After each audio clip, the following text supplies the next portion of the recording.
How you doing, everybody? So today we are going to be going over the Winter Conquestors Royale event that happened a couple of days ago.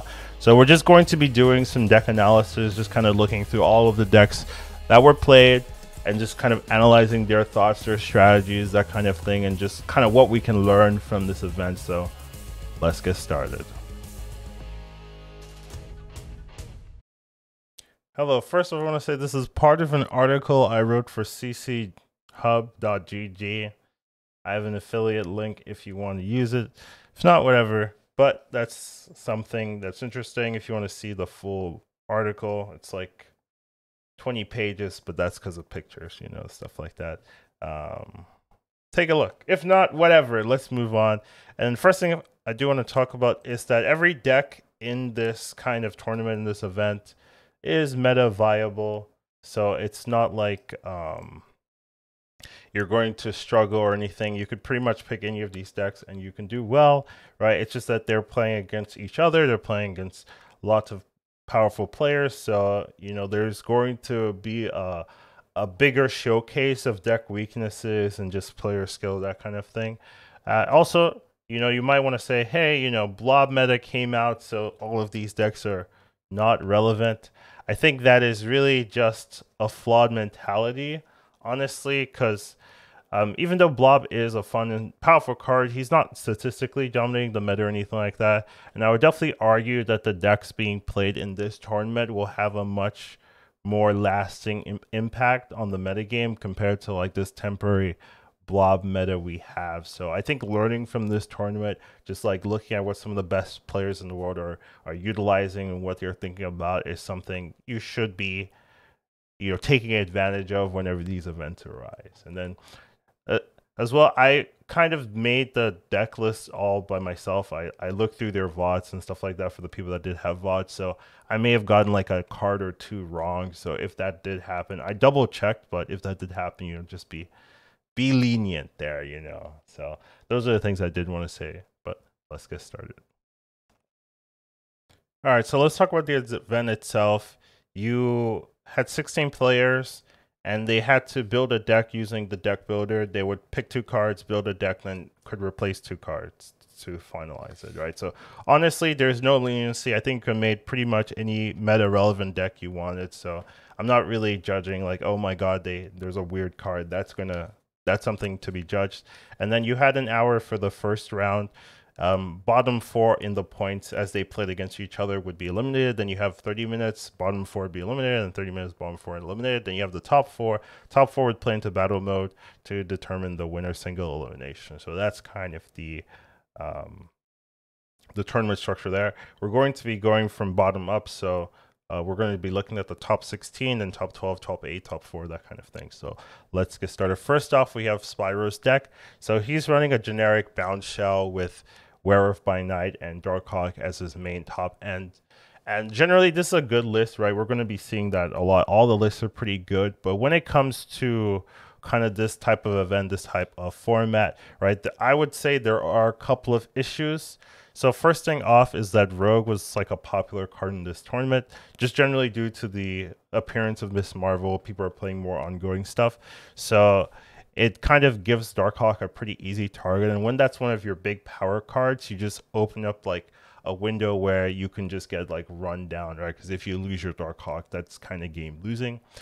Second of all, this is also kind of a very predictable deck, just because you kind of know when your opponent's going to be doing well with a deck like this, right? If you have your early game and you set up and then you play your bounce or your beast and then they set up, like you kind of know when this deck is going to do well, right? And that's kind of a bad thing to have in these type of tournaments. You're playing against very good players, and if they see things are going well for you, they're not going to stick around. So it's going to be hard to be getting 4 or 8 cubes with a deck like this, just because there's a very predictable nature to this type of deck. And then my last issue with a deck like this is just kind of the overall power of this deck, just because there's not the biggest ceiling, right? A lot of times when you're playing a deck like this or a bounce shell like this, you combo it with Loki, right? And Loki has this kind of huge upside where you can have these crazy power turns. Here, your upside is a Darkhawk, which isn't like a bad upside, right? When you're playing normally, but against these players, they are playing very, very meta relevant decks. So even though your deck is good, right, they can output more power than the Darkhawk can really do. So I just think there was a couple issues with this deck in this format, not the deck itself, but in this particular one that kind of made it struggle. So that's my thoughts here. Now, next up, we have Moyen's deck, right? So Moyen has a pretty interesting She-Hulk high evolutionary deck. Not a very, like, this exact list is not very popular. And I would pretty much know why. I think the Abomination in this particular list was kind of an issue. So normally if you're playing cards like Abomination, you're going to have a lot of ways to activate it, right? But when we actually look at this deck in particular, you see the only activation realistically is that Cyclops. And Cyclops cannot do enough to really make this Abomination kind of playable. So you end up just having this dead card. And in a format like this where everyone's playing very well and everyone has like these very optimized decks, when you have these like weird issues, weird cards, it pretty much will be the difference between you being in the bottom of the standings or not. So even though I do like She-Hulk and it's a list I would have been favored or even brought myself if I was in this tournament, right? I do think the particular list that Moyen brought just has a lot, like has an issue that gets exacerbated in a tournament or a format like this. So that's kind of the issue. I think Moyen's a strong player, so I would kind of lead more to the deck being unusual, being kind of not optimized more than any gameplay issues or anything like that. So the rest of the deck is particularly fine. I don't really have any issues with it. It's just that Abomination without any like consistent activators just feels very dead most of the time. Next up, we have KK Sparkle's list. So KK was running another unique list. This is something I noticed with a lot of the bottom performers. They were running like, obviously everyone's running a meta list, right? Since you kind of have to, but there was definitely some unique takes to it, which unfortunately didn't really work out, right? Here, there's two like unique things in my opinion. It would be the Sunspot and the Psylocke. So Psylocke, a lot of people brought Psylocke, or more people than I thought brought Psylocke in this format. But Psylocke kind of makes sense, right? You can kind of skip your turn 3, which there is a pretty weak turn 3 in this deck where there's nothing to do besides Storm. So you can just go from 2 to 4, double 4, right? If you're playing Miss Marvel and Iron Lad, and then your 5 and 6 is pretty clear. So I think the Psylocke is actually pretty fine. Generally, I generally have more of a problem with the Sunspot in this list here. So the Sunspot, generally you want to play Sunspot to kind of play in the lockdown lane, either with Storm or Professor X. And then it's kind of giving you another way of raising that lane's power so that they can't contest, right? But you actually do that quite a lot. You have the Jeff, you have the Miss Marvel, you have the Doctor Doom, right, for the Storm lane. So you already have a ton of ways to kind of contest those lockdown lanes anyways. And then you're also following up with just a generic Sunspot, which is hard to really play. When are you actually going to be saving mana for the Sunspot? A lot of times, right? This deck can easily go 1, 2, 3, 4, 5, 6. It can easily go 1, 2, 4, 4, 5, 6. It can go 1, you know, there's not really a clear window where the Sunspot is going to be generating a lot of value. So a lot of times, I would say the Sunspot, just like with Moyen's list with the Abomination, is kind of a dead card. And once again, you can't really have these like bad cards or optimized strategies in this format. You're going to get really punished. So that seems to be what happened here. So just kind of a same issue where I would say this is more deck issue than pilot issue. I just think the Sunspot doesn't really fit too clearly. So this is the kind of difficulties. You have one problem and it snowballs. So that would be my particular issue with this list. Next up, we have, I'm not going to pronounce his name correctly, guys. I'm so sorry. Zariweya Zariweya. Yeah, sorry. I know. Don't be that mad at me. I do this for everything.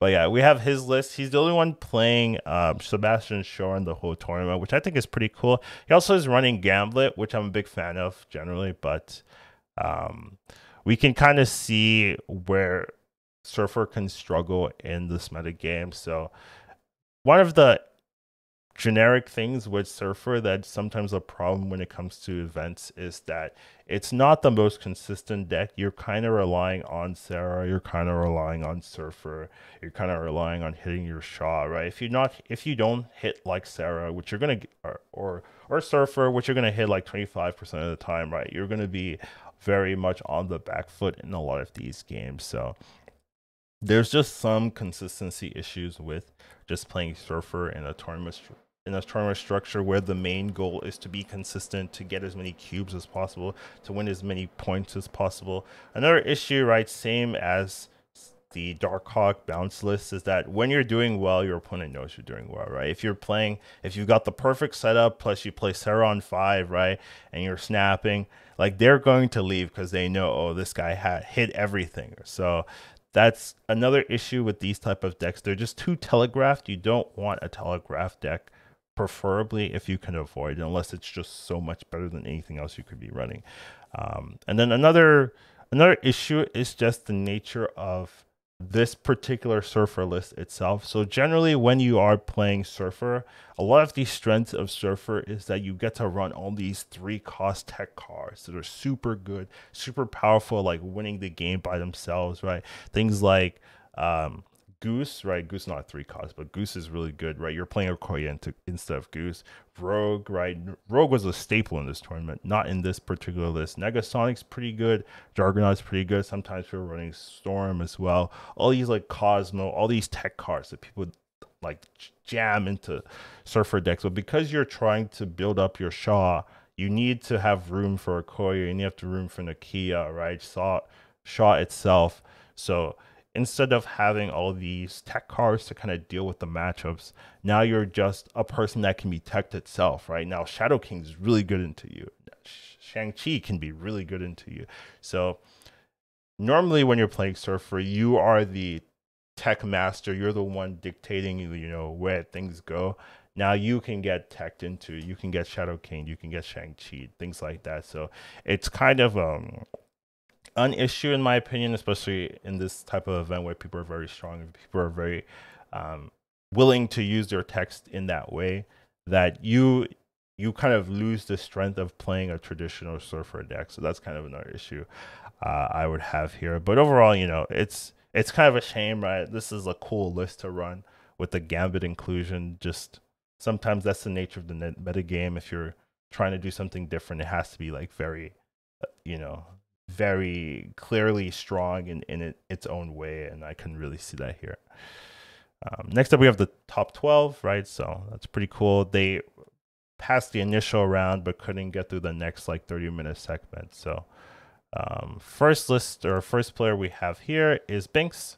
So Bynx is running a Galactus deck, and personally, I'm not a fan of Galactus, but I still think there are some things to be gleaned here. When we can look at the deck itself, it does have that like Galactus issue, especially in a tournament like this where Galactus isn't the best average cube deck, right? It's not the best deck of consistently doing well every single game. You have to you have to wait until your moments to shine and then take those 4-pointers or 2-pointers whenever you can, right? So it's really not the fastest climbing list, and that's really what this event kind of showcased. Like, what decks could consistently climb, right? What decks could you just win against people, over and over, and just kind of take cubes from them. So adding the Galactus kind of doesn't really fit into that mindset.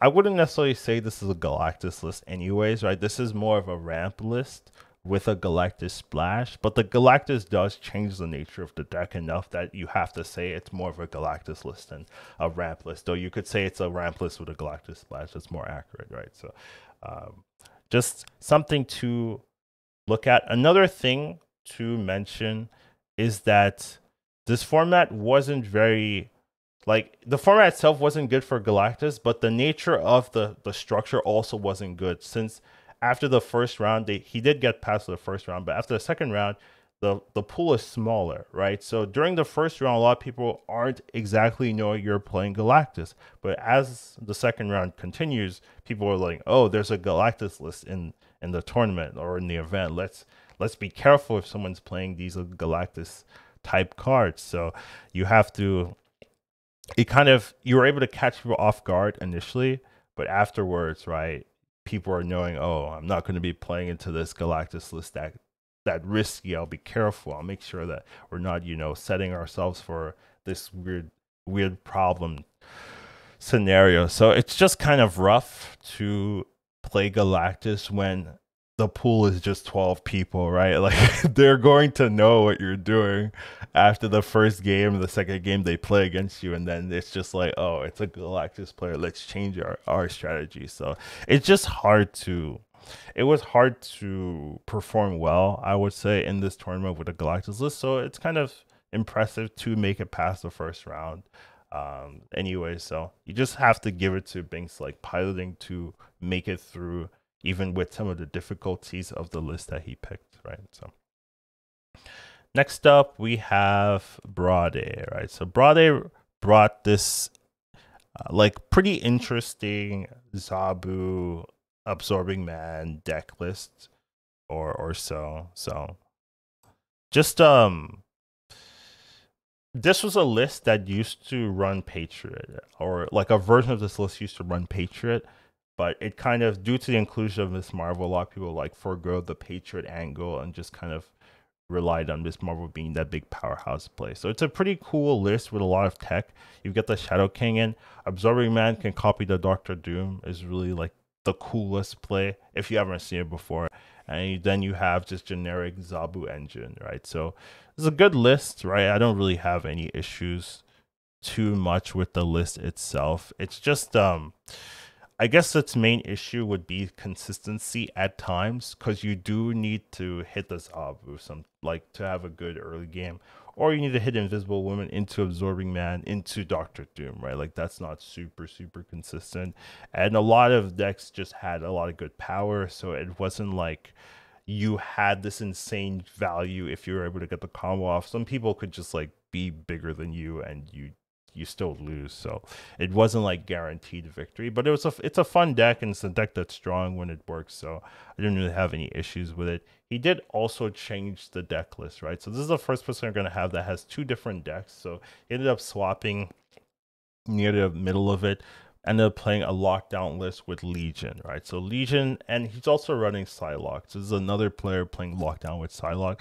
I would say that this one is pretty interesting, right? Legion is not a bad tech, but it's lost a lot of popularity due to the 1 power nerf, and you can see it does hurt this deck in essence, in that your ceiling isn't as high as it used to be. You used to be able to get like a ton of power, but there's definitely been a lot of cards coming out that can really contest Legion and just generic values. People are playing Gamora a lot, right? So you're playing a 7 power card, they're playing a 12 power card in a lot of cases if they're playing correctly, and a lot of the players here are good enough that they're gonna hit correctly. So it's just like there's a lot of issues, right? There's definitely some matches where the Legion can win you the games, but a lot of times, right, Legion isn't like the best 5-drop you could play, so it's just kind of one of those games. But still, overall, it was a good run, and it's cool to see players switching up their decks as the event progressed. Next up, we have Owiiiii. We now get to see Mobius, right? So this is what I was interested in, seeing how Mobius would perform in an event format, because we really haven't seen Mobius too much, at least in my opinion, since it got nerfed, just because I guess people don't want to play Mobius, and this was the only Mobius of the tournament, right? So it is interesting that just there aren't that many people interested in playing with Mobius anymore. So I'm personally not a fan of this new Mobius. I just don't think it matters too much. There's a lot of issues that make it not as strong as it used to be. Zabu, Ravona don't care that much, and then even Loki, which is probably the best use of Mobius still, you don't have to play Loki on 4. You can just play it on 6 as like a 10 pointer since you have Collector. And even if you do play Mobius on 4, like the downside is now you're just playing regular cards with regular power. Like you can play the Doctor Doom, you could play the Alliance. Like it's not that big of an issue. So it's just like, even though in the Loki matchups you might be favored, but you are definitely not, like, your matchups into everything else is worse. So that's really where I struggle with, where is it worth being slightly favored in a Loki matchup, even though all the lockdown matchups and everything else you're going to be not favored, because on 3 is where a lot of big power plays happen, right? People playing Werewolf on 3, people are playing Cyclops on 3, people are playing Miss Marvel or Iron Lad due to Zabu or anything like that. They're playing really good cards on turn 3. So if you're just playing a 3/3 in some scenarios, that's really not going to carry you. So that's kind of my issue there. But still, overall, besides that, you could say like Nightcrawler is not a common addition, right? A lot of people brought this version of the deck, but they took the Nightcrawler out for like stronger cards. So that's the other like little thing. But the rest of the deck is generally fine. It's just interesting to see Mobius in the meta. Next up, we have Dera. So the last person to talk about in the top 12 will be Dera. He and Braude brought the same list, actually. However, Braude did change his list later on in the round, but it looks like Dera, for the most part, kept this list. We've already discussed this list, but it is interesting that there weren't that many repeats in the event, right? You would assume that with this lineup, with this group of players, you'd have a lot of people with the exact same list, right? Like, this is the best 12, like, oh yeah. But there was really a lot of individuality showcased during the event. So, I mean, overall, the deck is fine, right? But Dera just threw and did his classic pumping strategy. So, nothing to say about that. I'm kidding. All right. Next up, we have the top 8. So these players pretty much all played fantastic, and their decks were very well constructed. So I don't really have too much issues. However, some players have to lose, and it just happened to be them. So first off, we have Alex. Alex list. He also brought 2 lists. We're going to go with the second one, even though he played this list first, right? So this was his lockdown list. Definitely a pretty cool one with the Echo inclusion. That's the only thing like super unique about this. But you can see in this list, right, there was a lot of lockdown players, a lot of Miss Marvels in this tournament, right? So Echo just has this huge resurgence because you can shut down your opponent's Miss Marvel, make them do something else, play on the edges, while you still get to do your own Miss Marvel play. So it's just a really nice tech card that just does a lot of work in a lot of the matchups. So just a very smart card to put in this deck. I have no complaints with his list here. I just think it was a good one. And then the next one we do have is his She-Hulk deck as well. So another interesting or even smart additions as well. So he has this, like, I would say way too heavy list, but I like those here, where he's running Spider-Woman, Abomination, She-Hulk, Hulk, and the Infinite, right? I don't think I've ever seen a list this heavy, right? But he has good early game, right? He has Sunspot, he has Misty Knight, no Nebula or anything like that, but still pretty good early game. He's got the Scorpion, so you can see with Moyen's list didn't have the Scorpion, it didn't have the Thing, right? To kind of make this Abomination playable, where Alex does have all those tools to make it a lot more consistent. Another smart thing I think with this deck is that he's not running armor. So normally if you're playing this on ladder, you're running armor because you're scared of destroy decks. They're playing Killmonger that can just destroy you completely and mess up your whole game. However, when we look at the lineups, we look at the deck list holistically, there really wasn't that much Killmongers. There really wasn't that much interactivity. There was some Shang-Chi. A lot of times you're playing these cards on the final turn, right? It's like Spider-Woman on 8, right? And then you're playing final turn. So you're not really you're not really as vulnerable to Shang-Chi as you would think. So he just foregoed the armor to kind of have this gigantic late game, and that definitely proved impactful in some of his matches. So definitely a smart thing to do here, knowing like what are people likely to run. People aren't running Killmonger. Let's make this deck vulnerable to Killmonger with the assumption that we won't see that matchup a lot. So was very cool here. So overall, great run. Unfortunately, couldn't close it out, but still played fantastically well. Next up, we have Nina's list. So, we have Nina's OP, the classic. Just a very, very strong player here with the only Iceman in this whole tournament, right? It's the classic lockdown list with just the Iceman here. We can see the Iceman is not a popular card in my opinion. Just looking at the data, it's really fallen to the wayside. A lot of people are playing, Nebula, Misty Knight, anyways, whatever. It's just not a popular card anymore. Spider-Ham is also pretty popular, but you can definitely see that. I wouldn't necessarily say that it's necessarily the deck that kind of created the performance, but more the player. Iceman's a good card. It has that hidden potential, but there's nothing like super unique about this deck that I would say, oh yeah, this is guaranteed top 4 or anything like that. This is more just Nina being a good player and just playing it well and doing well with her deck list. So you got to give it up for that. But yeah, just a consistent normal deck with a little bit of spice in the Iceman, but nothing too unusual. This is probably the most popular list overall that was brought, which is a little surprising because I would have guessed a different list, but it just shows you like a lot of people like lockdown, especially in event formats where you have Daredevil, you have that consistency, you can kind of guarantee wins sometimes if you have the right setup. So just seems like a popular list, and Nina played her version very, very well.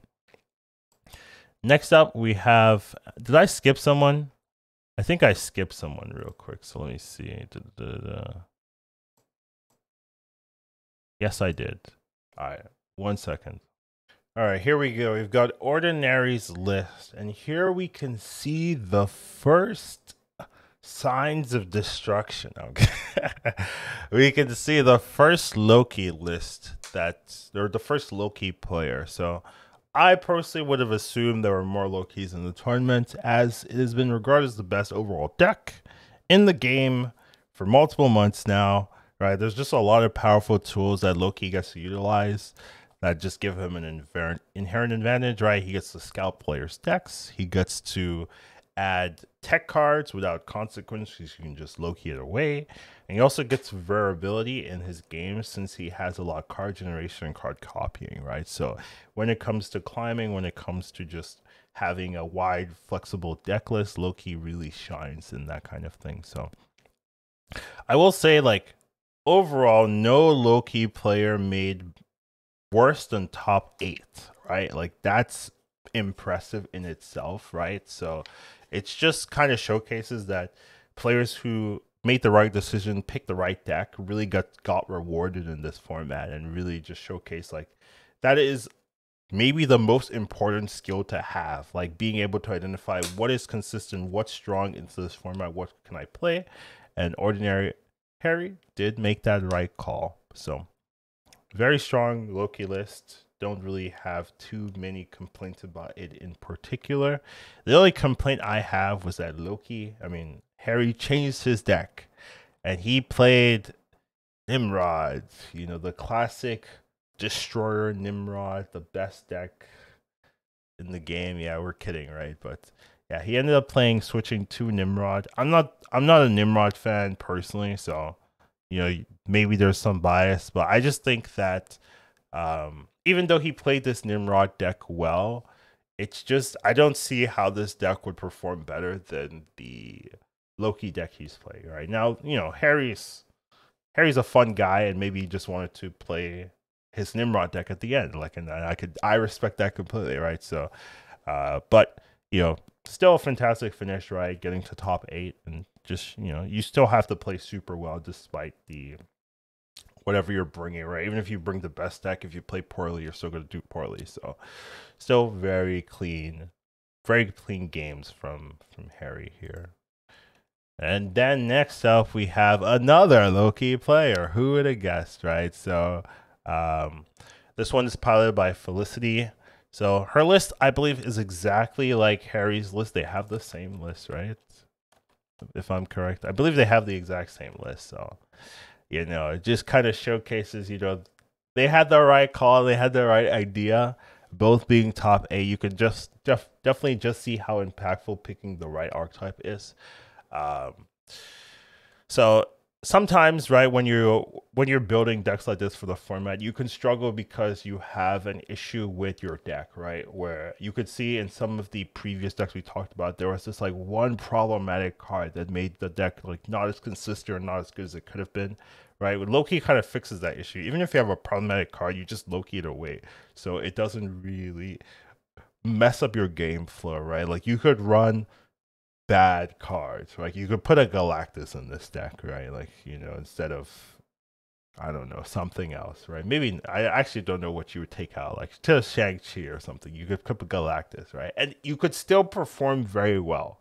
Is my point, is the point I'm trying to make, is that Loki just fixes some of those issues. So and another thing that really helped Loki was that there were not that many Killmongers in this tournament, right? If you look through the list, there really weren't that many people playing Killmonger. There wasn't really that many people playing Junk, which would hurt Loki here, or Clogs, right, to deal with that bounce engine.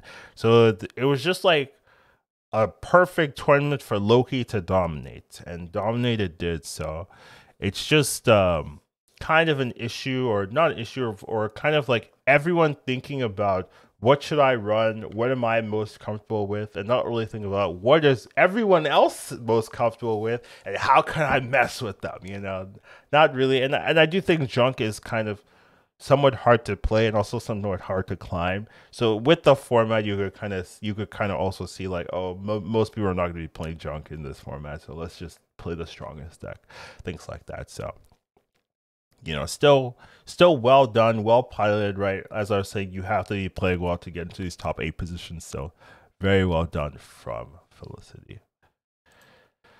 Now, next up, and finally, we have our top 4. So these made the best of the best. They won through all of the rounds into the battle mode, where you're just playing into players in single elimination. I would say that every single one of these decks could be considered a win. Every single one of these players played absolutely well, and there's really no negatives for their decks or anything like that. But we're still going to talk about their decks and just how it worked, how it functioned, things like that. So you know, when it comes to battle mode, there's just going to be specific decks that do better into other decks, right? It's kind of a matchup difference, where when you're fighting against the field, you have a wide range of matches you can fight, so things aren't as one-sided as they could be in a battle mode.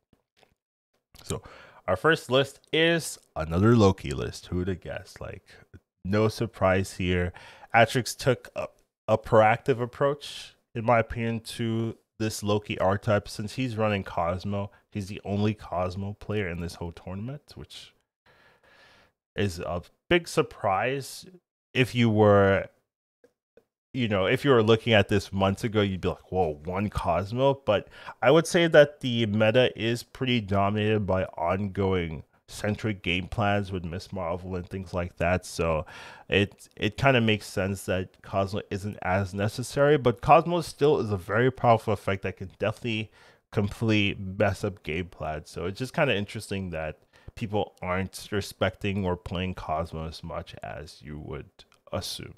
Another interesting thing is we do now see Mirage, which I've personally not been the biggest fan of using your resources on Mirage, because I'm always like, you could just play Sentinel or something else. But you could definitely see the power of Mirage in this tournament, where it was just giving people a strong card that they could play for very cheap, and it was also just giving them the ability to scout the opponent's decks early, so you can kind of know whether the Loki's good or whether you need to change your game plan. So it's just, there was just a lot of power in the Mirage that you don't always get with cards like Sentinel and things like that. So it was just hard to deny. Like, Mirage was pretty good this tournament. So what can you do? But yeah, just the interesting, fun list that kind of showcased, you know, his style, his play patterns, and things like that.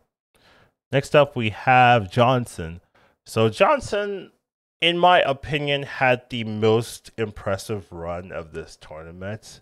He was running Cerebro 3, which I just think is so hard to be consistent in a tournament format like this. You have to win a lot of your games. You can't be leaving games and things like that. And Cerebro is a archetype that you can leave a lot of your games, but we also do get to see the introduction of Ravonna in a Cerebro deck, which was something that was hyped with the patch notes. So just a very cool run from Johnson here, just using the Luke Cages efficiently, having the Killmonger, one of the few people with Killmonger to really take advantage of some matchups. Also really good into Loki when things are working out for you. So brought a smart list like into this meta game. You had a lot of answers into what some people were doing.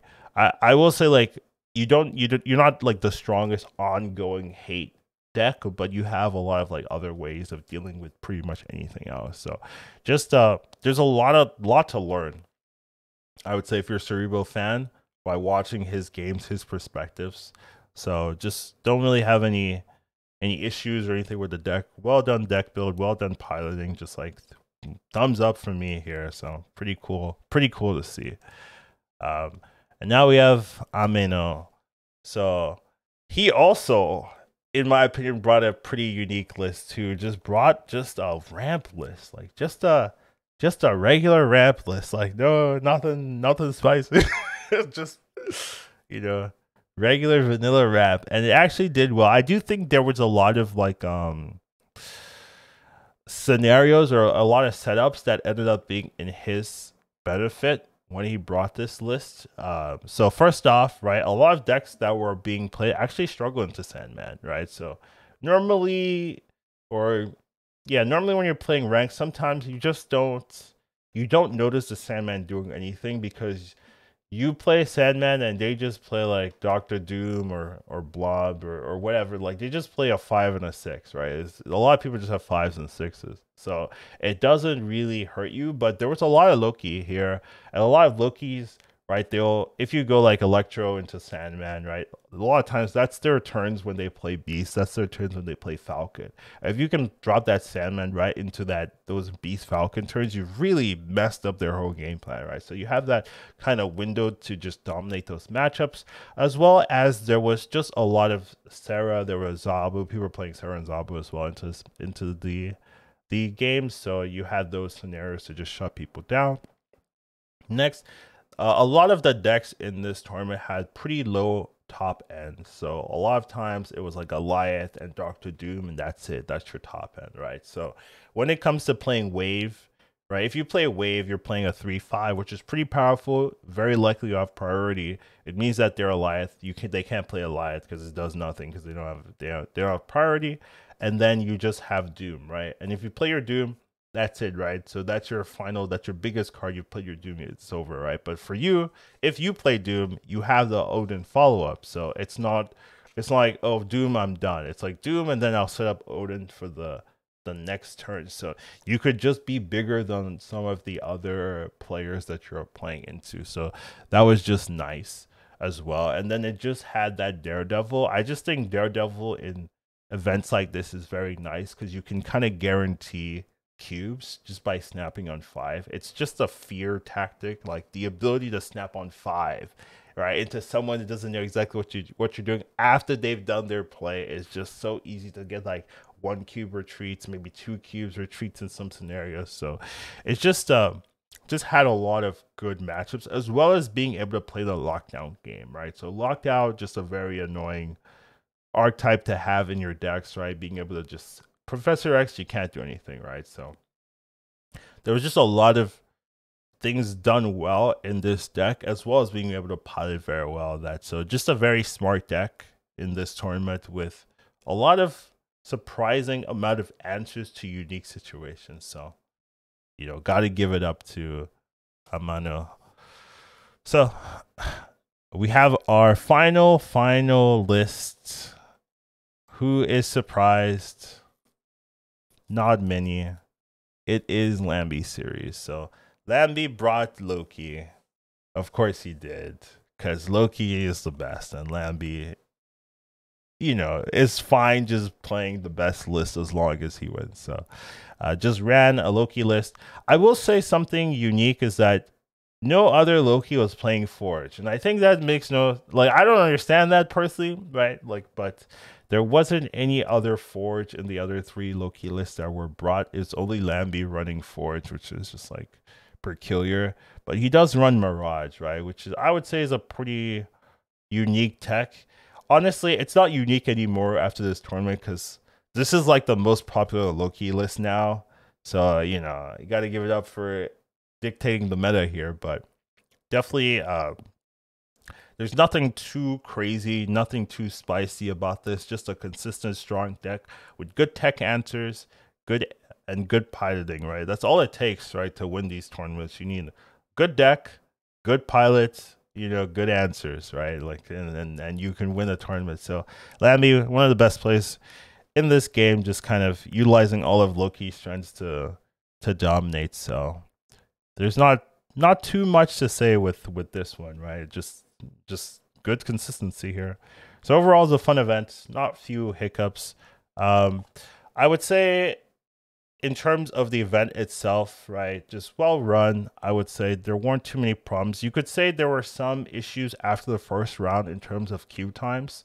There were some players that just had like 2-minute queue times every game, and that adds up and really makes it hard to recover if you're doing poorly or anything like that. You're just like half the time in queue, which was a little bit rough since there's not that many players to match up against, right? So a little bit rough.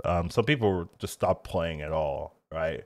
Which means that there's another player not in game, right? If someone's not playing, right, then that means someone is also not in queue. So there's definitely some issues in that. And then there was just, you know, it's just nice to see, you know, all the players and stuff like that. So I would also maybe have the points reset. So some people got so ahead that they didn't have to play anymore, and it feels weird. I'd maybe make the points reset. I'd also would have, I mean, this one's more optional, but I would have liked to see longer rounds just to see more games and stuff like that between the players. So overall, still just a fun event. It's nice to just see everyone showcase their skills, showcase their deck building. So not too many complaints about the format. It's just very well done. So that is the analysis. Check out CCGHub if you want. I'm also not going to be around since I'm going to visit my brother for his birthday. So take care of that, and I'll see you in the next one. Take care of yourselves. Have a wonderful day, and blah, blah, blah, blah, blah, blah, blah, blah, blah. You know how it goes. I've said this like hundreds of times. Once you watch him, you won't go back. He'll teach you tomorrow, snap. Your skills will be impeccable.